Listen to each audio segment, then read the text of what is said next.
చూసుకుంటూ నడపలేవా? అయ్యో రుద్రాణి భయపడిందా? నువ్వు భయపడ్డావా? అయ్యో వస్తున్నావు.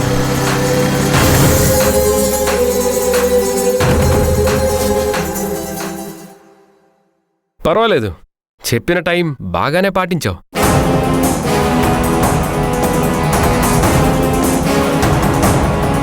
నువ్వు చెప్పినట్టే మీ డాక్యుమెంట్స్ అన్నీ మీ అక్క చేతికిచ్చాను. ఆ పేపర్లు ఇవ్వడంతో పాటు ఇంకొకటి కూడా చెప్పమన్నాను కదా.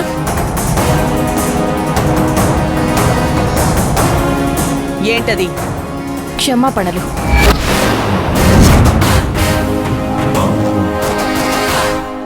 చెప్పాను. మమ్మల్ని ఎంతో క్షోభ పెట్టినందుకు క్షమాపణ అనే పదం చాలా చిన్నది. అయినా పర్వాలేదు, క్షమించమని అడిగావు కదా, ఇక బయలుదేరు. మీరు చెప్పినట్టు మీ డాక్యుమెంట్స్ ఇచ్చాను, మరి నా డాక్యుమెంట్స్ ఎక్కడా?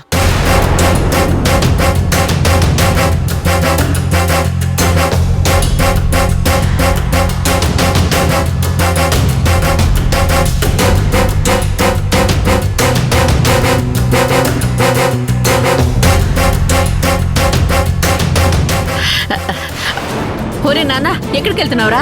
నువ్వు అలా కూర్చో, నేను కాఫీ తీసుకొస్తాను. కూర్చో. ఏంటమ్మా ఎక్కడికి వెళ్ళనివ్వకుండా? మన ఇంటికి వెళ్తానంటే మాధవ్ వచ్చే వరకు ఆగమన్నారు. సరే కదా అని మీ మాట విని ఆగాను. మన ఇంట్లో కూడా నన్ను ఫ్రీగా తిరగనివ్వరా? అది కాదు నాన్న. ఒరే ఒరే రాఘవ, చూడు, ఇంకోసారి అలాంటి పిచ్చి పనులేమీ చేయకు. ఇప్పటిదాకా నువ్వేం చేసినా ఎదురు చెప్పేవాళ్ళు లేకపోవడం వల్లనే నువ్వు ఇలా తయారయ్యావు. అక్కడక్కడ మాలాంటి వాళ్ళు కూడా ఉంటారు. మాతో పెట్టుకుంటే ఇదిగో ఇలానే ఉంటుంది. నువ్వు ఆకాశంలో ఉన్న నేల మీదకి తీసుకొస్తాను. వెళ్ళ. ఎరా రాఘవ, ఎక్కడికి వెళ్తున్నావు? నువ్వు టాబ్లెట్స్ వేసుకునే టైం అయింది కదా, వెళ్దాం పద. అక్క, నేను వేసుకుంటాలే అక్క. ఇందుకే నువ్వేంటి బయట ఉన్నావు?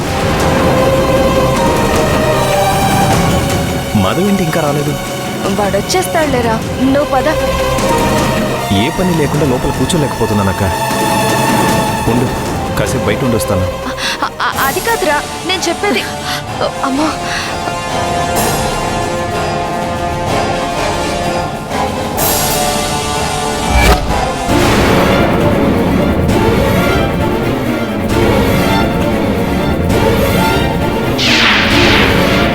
ఈవిడేంటి ఇక్కడ? రుద్రాణి,